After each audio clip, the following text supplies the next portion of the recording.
What's going on, Aries? All thanks and praise to the Most High. Welcome or welcome back to the channel. Welcome to your collective Aries reading.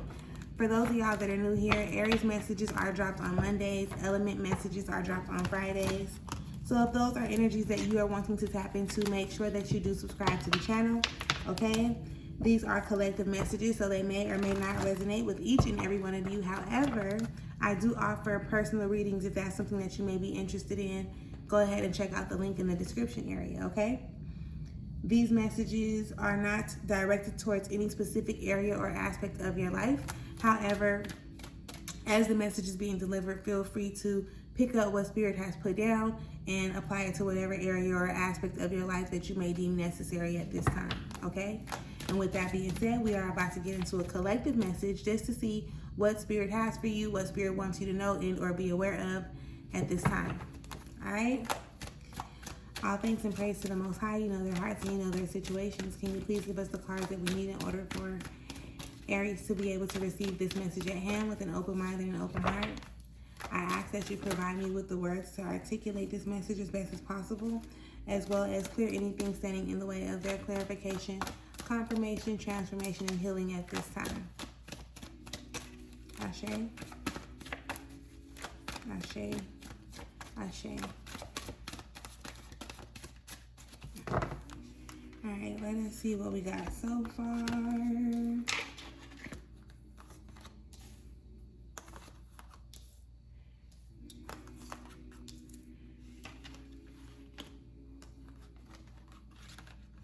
Okay. Okay. All right, so we got more than enough to dig in deep. Underneath it all right now, there is the, I think I want to do this side. No, we can stick over here for right now. This is the Eight of Swords. My bad, y'all. This is the Eight of Swords, and it's talking about like some type of mental interference, right? It's like, and this card for me is problems over solutions, right? So it's you paying more attention to the problems than you are the solutions. If you look at it, you'll see like these two big swords, right?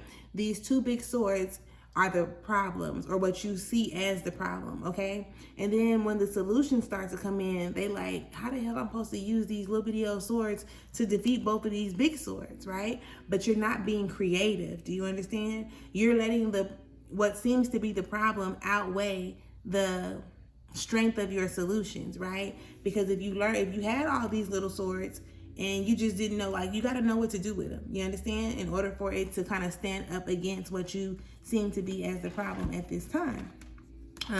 Behind that, you have the Magus, okay? Now on this one, we're gonna go to this side. Let me scoot this way a little bit. My bad, y'all. So you got the Magus, okay? The Magus is pretty much like, okay, are you creating this? What are you creating? Are you creating problems or are you creating solutions? Okay, let's get into it. Because what are you creating? What do you want to be creating? And if it's a solution, then focus more on the solution than you do the problem. And if you're okay with sitting in the energy where the problem is, then, you know, that's up to you. That's a choice at that point, right? So let's get into the energy that we have on the table. Seems a little interesting. We're going to get into it. Let's start. So first and foremost, okay, I don't like that side. It's so awkward. First and foremost, you have the Knight of Discs, okay? So this is telling me that you see, okay? You're seeing, based on how he's looking outwards, you can see what's out there somewhere. However, it's like you're really not wanting to work towards it, or you're really not wanting to go towards it because maybe you've put in too much energy already, or maybe you've done what you feel is all that you can do to play it safe, so you're not really wanting to move forward. I definitely get the energy that this is something that you need to let go of. Like, for real and not for play. You know you need to let it go, but it's like, you know, I don't want to be judged. I don't want to be humiliated. I don't want it to seem like this when it's really that. I just don't want it, right? But you really have to be honest with yourself, Aries. You really got to be honest with yourself. When Spirit speaks to you, I encourage you to listen. No matter how uncomfortable it may seem, you know, they tell you you want to get outside of your comfort zone. You don't want to constantly be just sitting in some shit that you've learned to normalize over time, right? Especially when you can identify it as dysfunction, right? And if you like, well, this ain't dysfunction. When you look, like, picture yourself in your shoes, right? Or picture somebody else in your shoes, and you standing on the outskirts of the situation, whatever the situation may be, right? And if you're watching somebody operate in the energy that you're operating in, if you would look at them like, what the fuck is y'all doing, or what y'all on, or whatever, then you might want to like reevaluate how you look at your situation just because you're operating in it. Okay. The Princess of Discs shows up in reverse. So that energy kind of goes hand in hand with the with the Eight of Swords underneath it all, because if you're not too focused on what's going on right here, right now. Your mind is somewhere else. Like you are somewhere else. You're not like in this you're not being practical. You're not paying attention to what you can be creating right now, right? So it goes with that Eight of Swords, and it also goes with that Magus that comes out. With that Prince of Discs, it's like, okay, what could you be working on to get you closer to your desired results in the physical, like in the present? You understand? And no, spreading yourself thin is not one of them.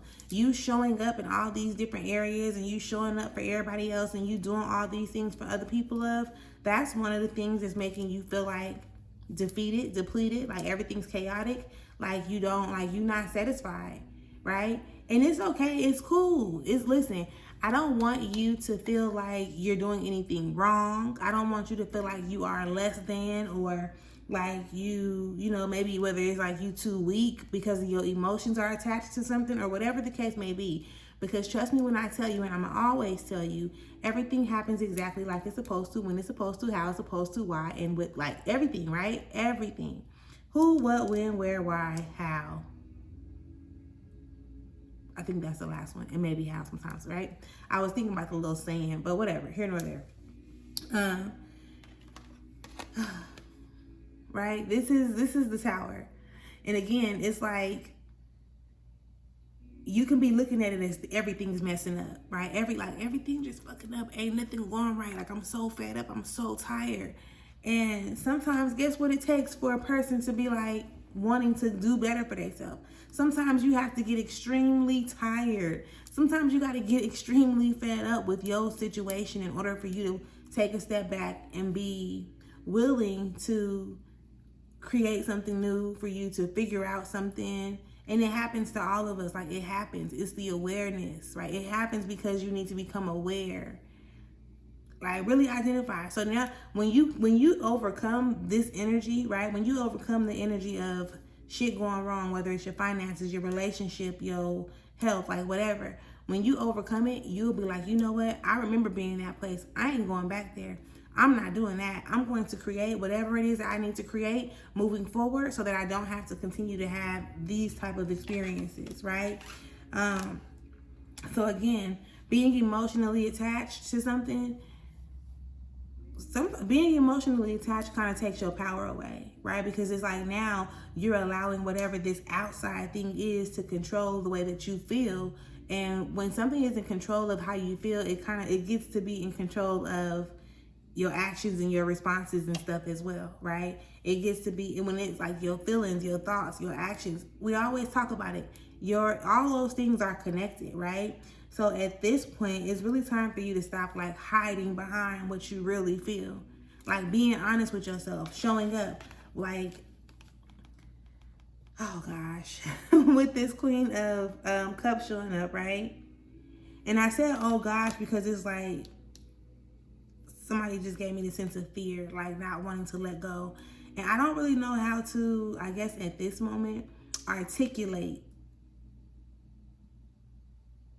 the importance of not being emotionally attached, right? You can still be connected, but let's work through this, right? Let's because I said I didn't know how to articulate it, but we're gonna work through this together.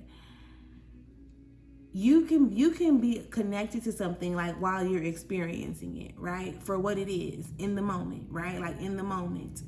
And when that happens to shift, or when that happens to change, allow yourself to be honest with what it is that you're feeling in that moment. You understand? You don't want to hold on to what you used to feel, you know, at a certain point in time, and keep that and let that keep you from being more logical or more practical in the way that you do things in the present time. Does that make sense?